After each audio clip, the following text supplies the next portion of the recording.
Analysts, thank you for joining us this morning. Now let's get it started. 3 days ago, the Federation Account Allocation Committee shed 906.995 billion between federal, states, and local governments. Many have said that compared to the revenue of many West African states, the recent allocations to many Nigerian states have surpassed their conventional annual budgets, of course. So can these jumbo allocations translate into concrete development devoid of transactions for personal benefits? How can citizens ensure a higher level of fiscal and financial discipline, responsibility, and accountability across the country? These and many more questions we're going to attempt to answer this morning with our panel consisting of the founder of Nigeria First Initiative, Mr. Ezekiel Etuk, who, for some odd reason, is with us physically in the studio in Lagos this morning in Lagos. Because we don't have a studio in Akwa Ibom yet. Good morning, Ezekiel. Yes. I'm told management is making a lot of efforts to get a studio in. As I was saying, not yet. Management is working at it, or working Thanks on it. Thanks for having me. Good morning. And joining us via Zoom is a lawyer and chartered accountant, Dr. Gbenga Adeoye. Good morning, Dr. Adeoye. Good morning. It's a pleasure to join you. It's 3 a.m. here in Atlanta. You have jackpot, have you? No, I came here for a short course. Okay, thank you for joining us. Ezekiel. Yes, ma'am. This is a pot of money. Yeah. And looking at the figures that came out this week, for the few states who have actually been kind enough to release their spendings to us, what are your thoughts? The very first is I'm an architect, and because I'm an architect, I look at things from foundational standpoint, first principles. When you see those monies and those figures, they are tied to an instrument called a budget. Now, when you look at that foundational instrument called budget, you would, I'll give you a little background that will help. I'm blessed with divine health. God has blessed me with that. Last time I spent a night in a hospital was in 1985.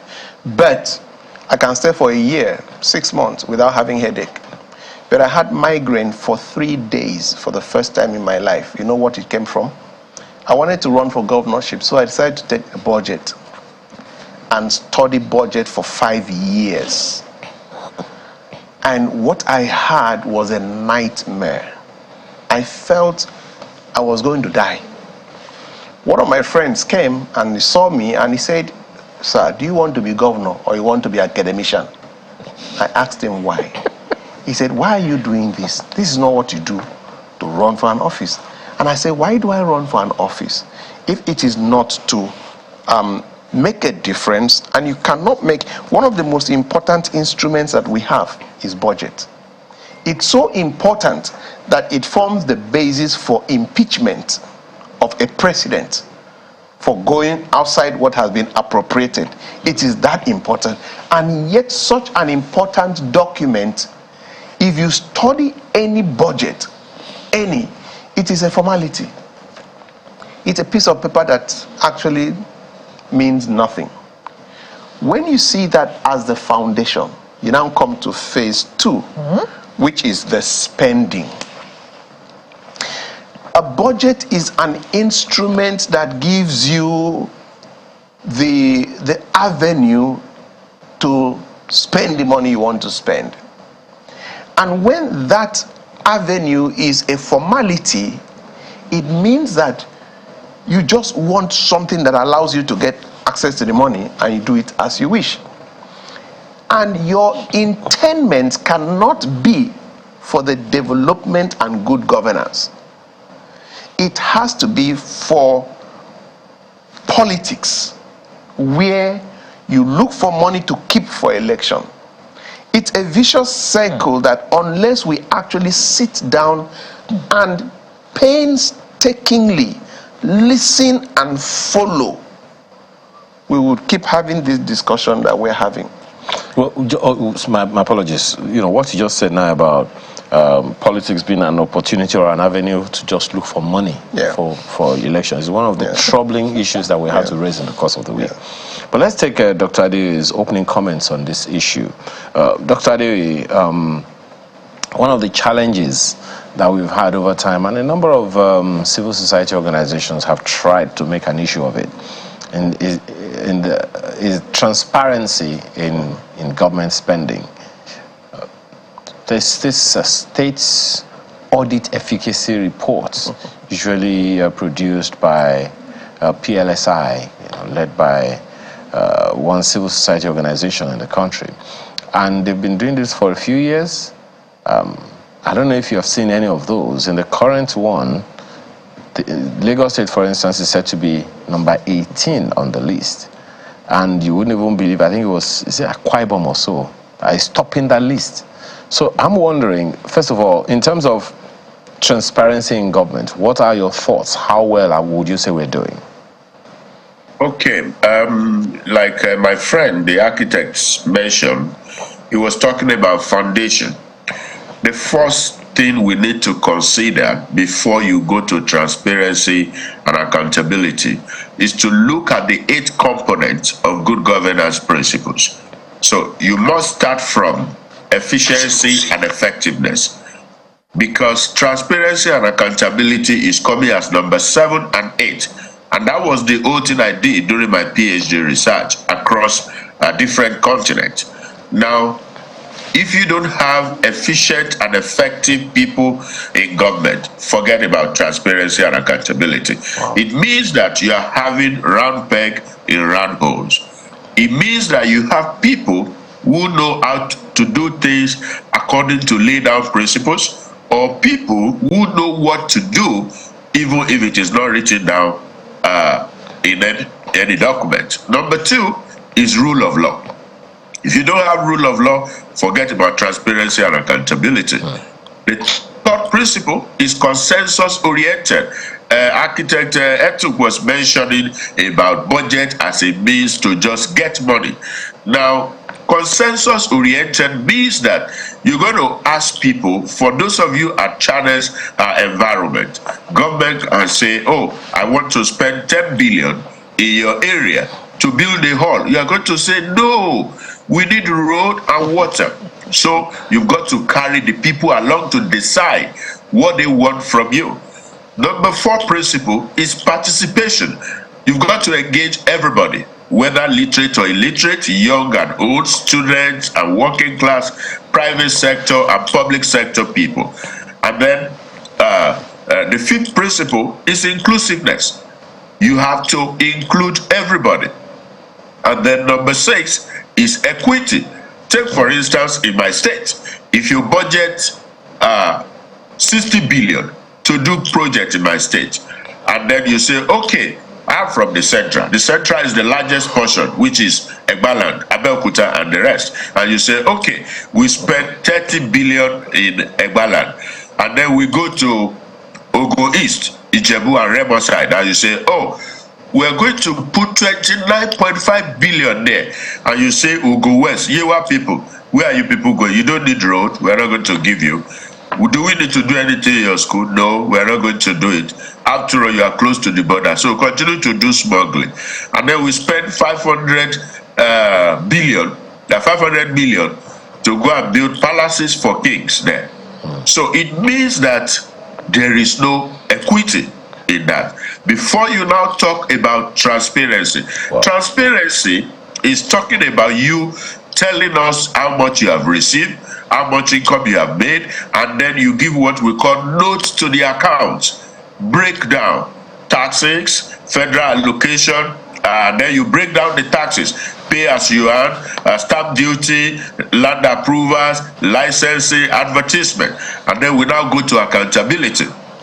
in accountability, it is expected that every state should legislate that state government must disclose on the internet for everyone with the Freedom of Information Bill that this month we have spent 20 billion and then 10 billion on roads, 5 billion on salaries, and 5 billion on education. And then the road you're going to give us and say Ikorodu Road to Western Avenue to Pangrove. This is how much we have spent. You put picture for us to see. You talk about salaries. We have paid 5 billion. You give us the list. 1,000 people have Dr. been paid. Just a moment. There's something you said earlier that's I'm very, very much interested in checking, and of course, Mr. Ayetuki may also want to speak to it. I think it was the third or the fourth on the list. You talked about consensus-oriented spending. Oh, yes. Now, you said that ideally, before the spendings would happen, there should be consensus. From what you have seen in our nation today, from 1960 until now, has that consensus ever happened? How does government arrive at that consensus? Because it sounds like you're saying that without that consensus, in an ideal situation, government should not spend. That's the way it's sounding. And it makes sense because they are supposed to be serving the people. That's why they call them civil servants or public servants. The people are the king. So how, in your opinion, would you say that consensus has happened, if ever? Okay, they pretend that it is happening, but in actual fact, it is not happening. Now, there is what they call town hall meeting on every budget at the state level, where the government is supposed to come, make a public presentation, and then people come to say, oh no, you involve traditional rulers, civil society, professional bodies.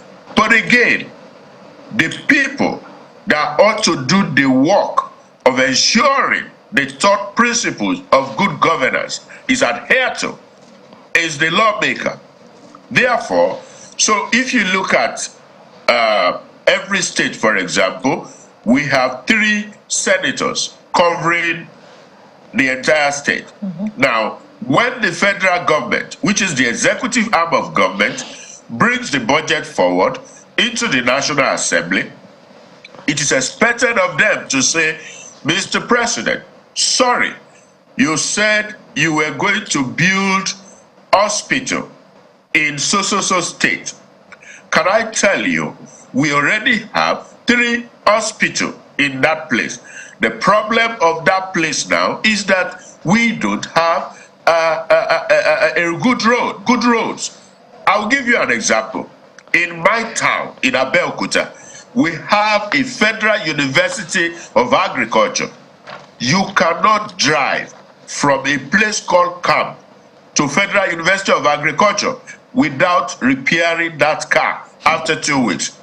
I used to be a lecturer in that university after my PhD. I absconded because the roads are bad. And you know, I don't know how people go home to sleep.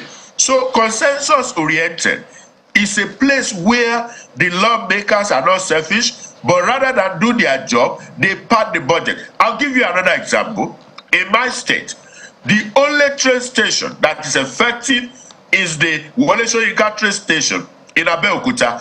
There is no good road to that train station. No good road. Okay. And there are about 4 roads that lead to that train station. So the lawmakers, I don't know what they are doing. Okay. You are supposed to tell your governor and say, yes. Look, put this. Yeah, this is what we do. Dr. Adeoye, I think I like the way you put it, where you said they pretend. Yeah. I'm just wondering how does that pretense work? Yeah. If you agree with him, Mr. Ayetuki. Because just a second, yes. The State House of Assembly receives the budget from the governor. Yeah. What is expected? Yeah. In the name of consensus orientation? I'll tell you 2 things. The first is that during the week, virtually every day. I sit down here and the weekends, I watch you people talk to people that I know, call politicians. I know them. They are my friends, like Dr. Adeoye, where we work together, so it's good you brought us together here. I know who you are. We sit down at home and you're telling me, bros, leave that thing. With the go election, I need money, blah, blah, blah, blah. Then you come on television and you start to pontificate. We must understand that in serving the people, we must do this and that. And I'm sitting down like, is that for real? What's going on? So we pretend for the people because the people pretend for the politicians. So it's like two can play. I've just come in from contesting an election. And the question is, what did I meet with the people? I'll tell you something that I did. Out of 2,226 villages in Akwa Ibom State, villages, I was able to get to a minimum of 2,000 where I went with a crew and sat down for up to 4 hours in clusters where I listened to the problem of every village, documented. NTA crew, they came with me. Some of my supporters left me. You know why? Abongo, do you want to win election? What are you doing? Leave this thing. Let us do rallies and we'll get crowd and we move the people, mobilize the people and get votes. And I asked them, am I not supposed to serve the people? How can I serve you, my sister Alero, when I don't know what your problem is? And the people say, this man wants to do grammar. Leave him alone. Let's go to people who are serious about the election. Go and lecture in the university. Go and lecture in the university. You see, we could laugh at this. That is number one. Number two, the editors have just finished, their annual conference in Uyo. And I did a memo to them. And I said the problem of Nigeria is not the problem of leadership. That the editors are number one problem of Nigeria. It was a hot paper. And for someone like myself, who is a prime beneficiary of the legendary magnanimity of the media, for me to say that, they had to say, bros, what do you mean? I said, look, who do you project? The man that can win or the man that can lead? For as long as you project the man that can win, you are the problem. Because a friend told me again, he said, if PDP brings a goat and APC brings a dog, those are the people that will be the next president or governor. How is that against the law? Because the reason I asked that question is this. The Electoral Act recognizes the party, the numbers, over the candidates. Yes. That is why on the ballot paper, you don't have the image of Yaito. I'll tell you this. The first thing is that the Constitution holds the media as the fourth estate of the realm. And you, my brother Ayo, you know, did I just call you Ayo? Yes. You know that it is not about the man that can win that will save Nigeria. It's about the man that can lead the job, that can do the job that will save Nigeria. So what do you do as the fourth estate of the realm? Even if that competent guy belongs to a small party, it is your responsibility to go for competence above capacity. But you see, that is grammar, but until we look at that grammar, that competent guy, Ezekiel, does not have the money. Thank you. Dr. Adoye, yes, please. The budget is prepared, federal, state levels. Yes. And then the performance of the budget, whose duty is it to look at that?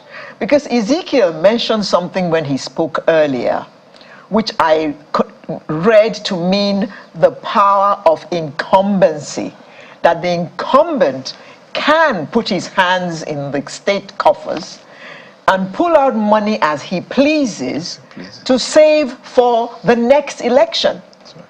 Should that be allowed? And if the body who's responsible for making sure that the budget works as it is written, performs as it is written, if that body is doing its job, there should be no room for that kind of behavior. Yes. Let me say, first of all, before I become a lawyer, I happen to be a chartered accountant in practice for so many years. There's what we call value for money audit. No state government, no state assembly, National Assembly is not doing it.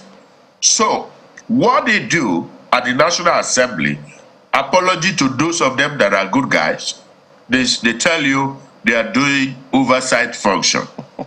What is oversight function? Is to actually come to say, look, we gave you a budget of 100 billion here to build XYZ. We want to see if you actually spend the money judiciously. But in oversight function, they send them letters that they are coming. These ministry agencies and departments will take care of their flights, they will take care of their hotel, and they will give them not envelope now. Ghana must go. And I had cause to speak with people who run agencies, and they have to do it. The State Assembly, they're supposed to have a mechanism through which they can carry out value for money audit. So, if a governor has deliberately written a budget to steal our money, the responsibility of the State Assembly is to say, okay, you have told us that you are going to do the road from Oyibo to Ikoyi for 20 billion. That's okay, no problem. When you now tell us that you have finished the road, you will give us the picture before, after, the contractor that carry out the work, and we want to know the bill of quantity, how many culverts were built, how many drainages were constructed along the line. Now that is what we call value for money audit. The World Bank will not give you any fund without appointing external auditors to help them carry out this audit we talk about. And funds are released based on milestone achievement. So, but with our government in Nigeria, and without exception, we are not ready for value for money audit. As long as people have to spend billions.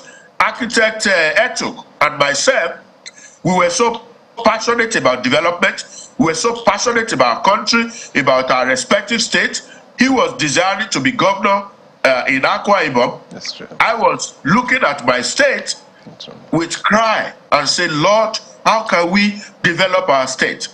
Then when I spoke to a few friends, somebody said to me, if you want to be a governor, you need to show about 10 billion naira standing in your account. And he began to talk about money to party leaders and the rest. Now, when people spend this kind of money before they get into office, they will pad the budget. They will put artificial projects. Now, if you don't have checks and balances, they will go away with it. The contractor, and there's a way you can trace these funds. So you pay 10 billion to a contractor for a particular road. We call for the bank statement of the contractor. Which cement did you buy? Which steel did you buy? Which bitumen did you buy? Who carry out the work? Who are your workers? Where are the equipment? We take the picture of the road. We check the dimension. We dig it. How many centimeter is the thickness of the road?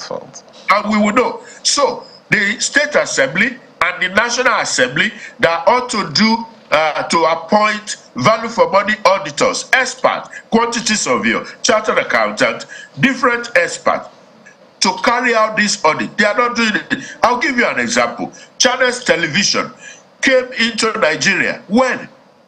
How long has NTA been in existence? Can NTA stand by the side with Channels Television? But guess what? Go and check the amount that have been released to NTA.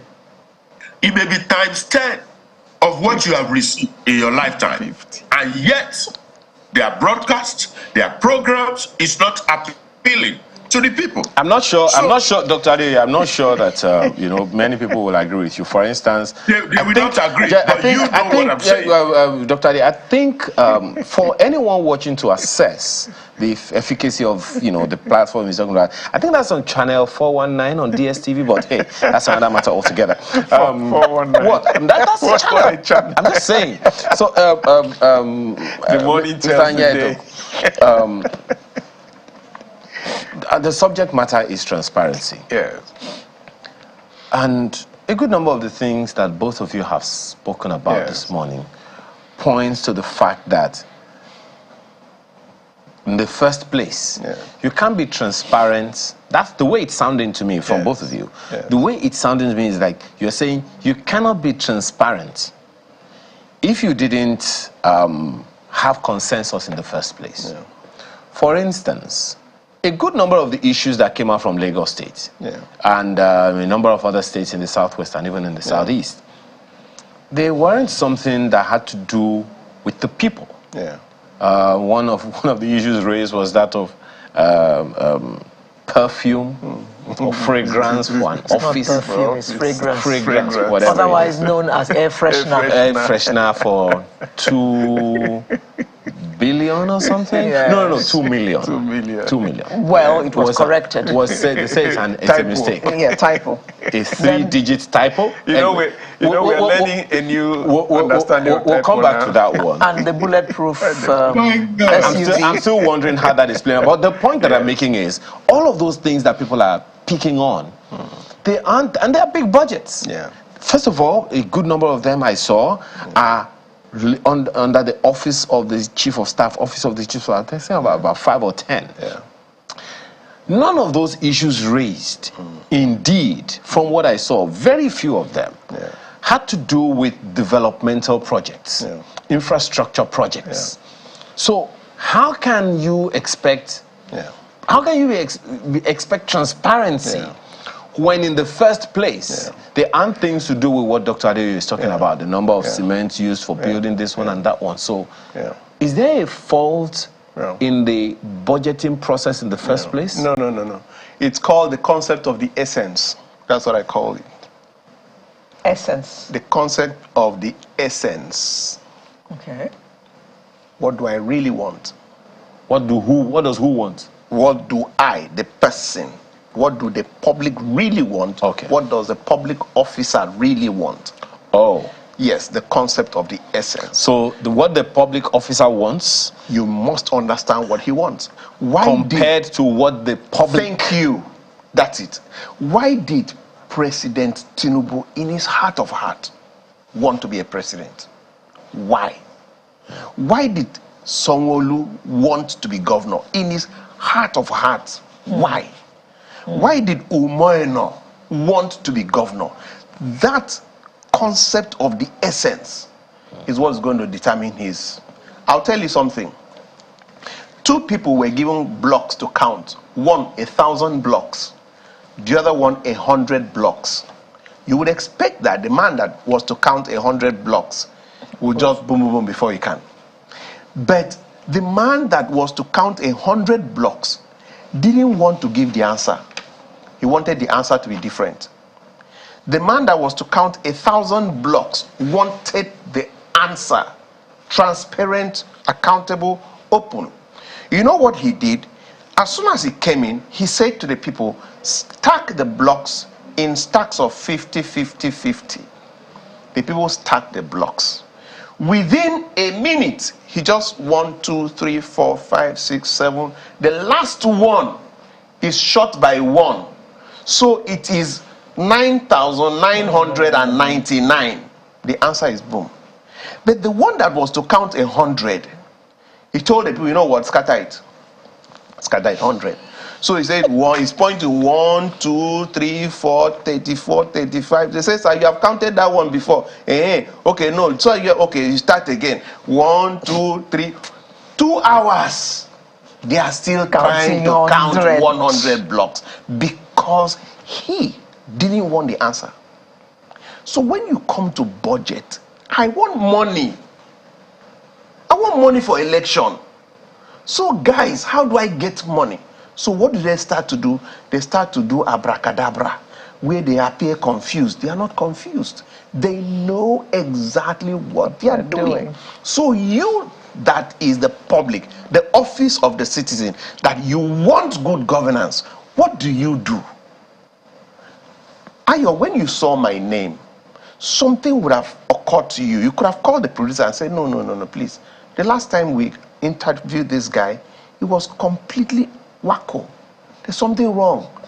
Please don't bring him, because there will be consequences.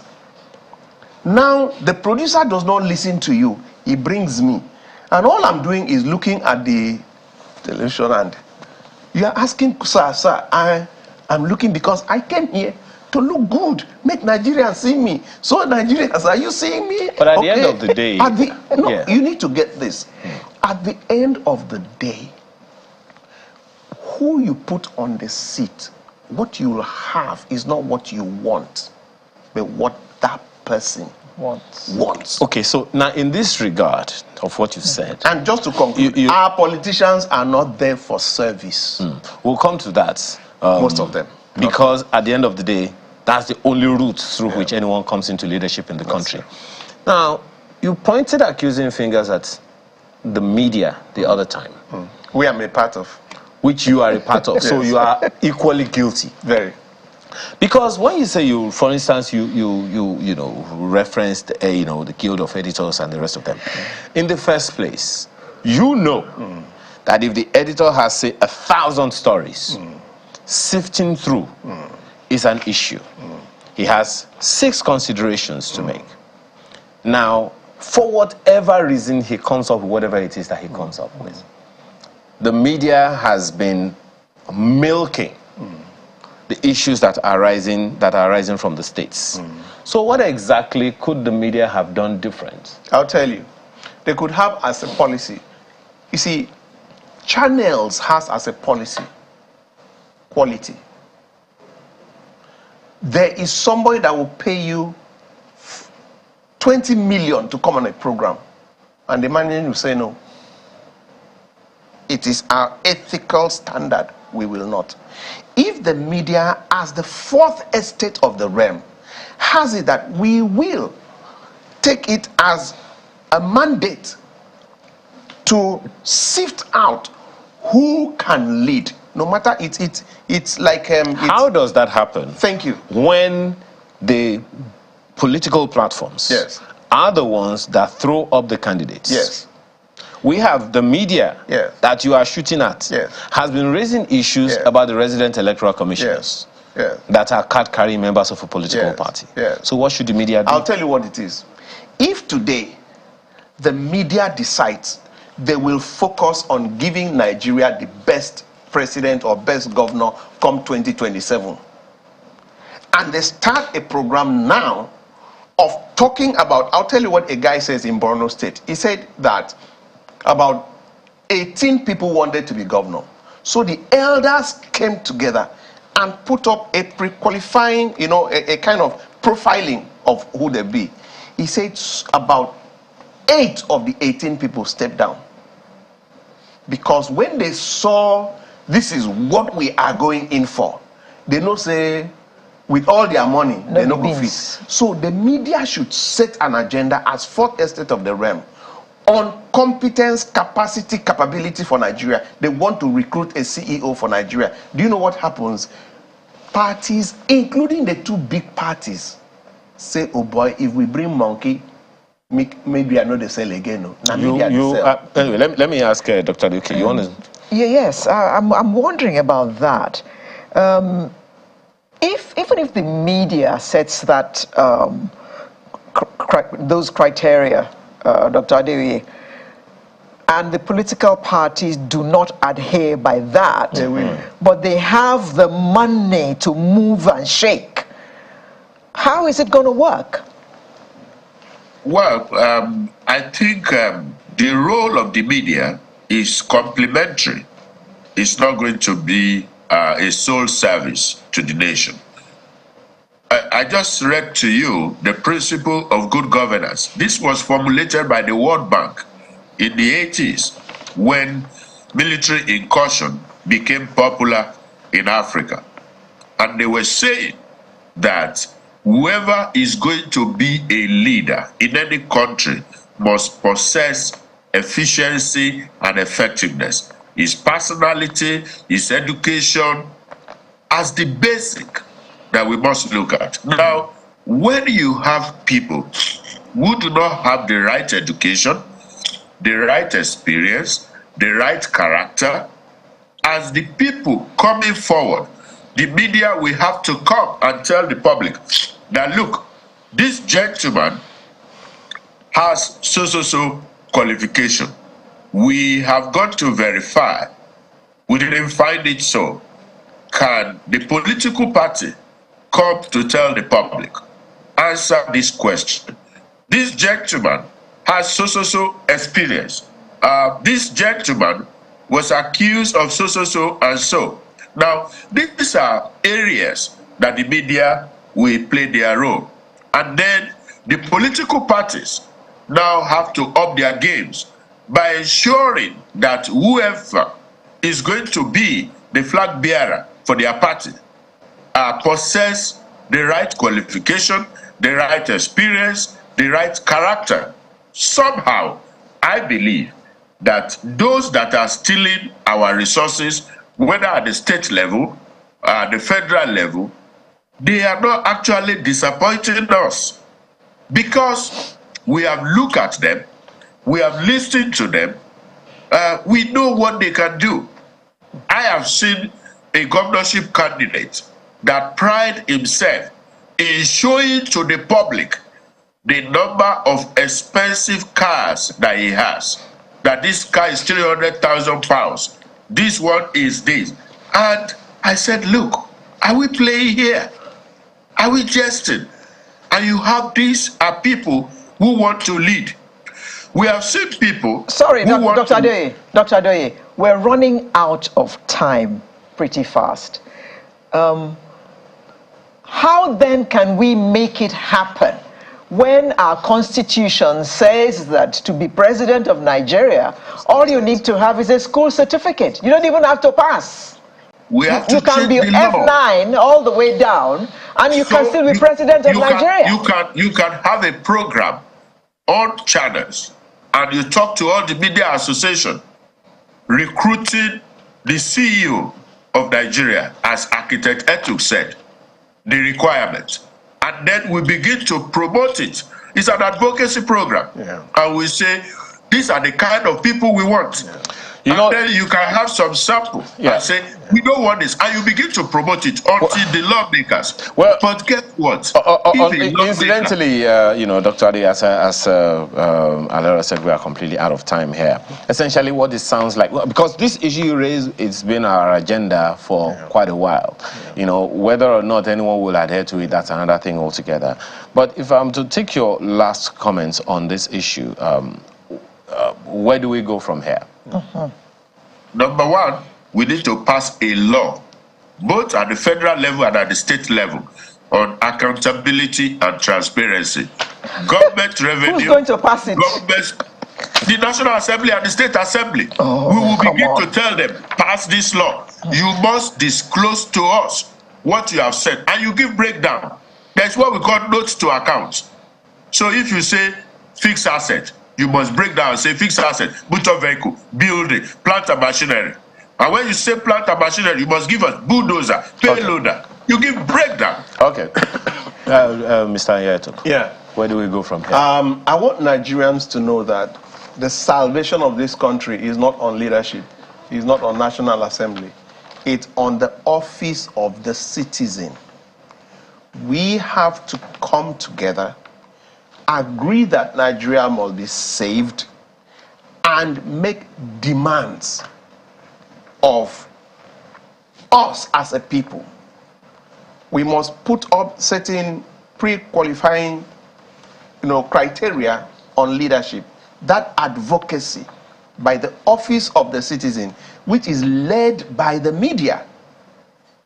The media is the chairman of the office of the citizen because the Constitution vests them with that responsibility. That is why they are called fourth estate of the realm. Let's just take this route, which Channels is doing very well, I must say. If you listen to every morning and this weekend, they are laden with very informative programs. But let us take it a notch higher and decide to set an agenda for Nigeria.